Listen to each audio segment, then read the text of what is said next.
দেখো মালিক কী বলছে, বলছে নিখিল সাফার লস, নিখিল সাফার করছে লস 140 টাকা লস, ঠিক আছে, এবং হি সেল পারফিউম 20% ডিসকাউন্ট দেওয়ার ফলে 140 টাকা সে লস করছে, ঠিক আছে। মার্কেট প্রাইস আমাদের খুঁজে বের করতে হবে। যদি পারফিউমের কস্ট প্রাইস হয় 380, আচ্ছা 380 হচ্ছে কস্ট প্রাইস, তা আমরা এখানে তো ধরতে পারি যে market price, selling price, cost price.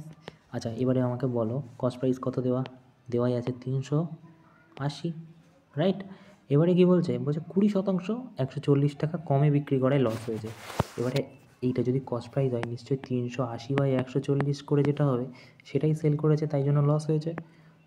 240 নিশ্চয়ই সেল করেছে, তাই জন্য 20% লস হয়েছে। আচ্ছা 20% যদি লস হয় তাহলে নিশ্চয়ই এইটা 80%-এর ভ্যালু, 80%-এর ভ্যালু,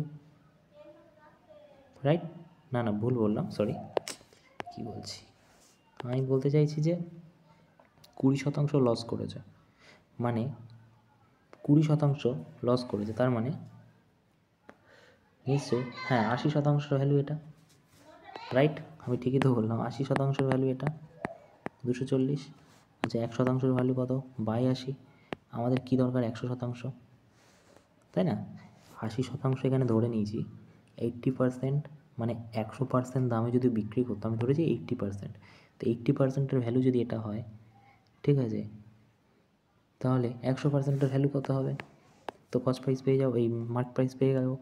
তাহলে এই শূন্য দিয়ে এই শূন্য কাটলাম, 3/24 300 টাকা, সেটা ছিল 300 তাহলে, ঠিক আছে, ওকে। তো 300 কোথায় আছে উত্তরে, এই যে, ওকে।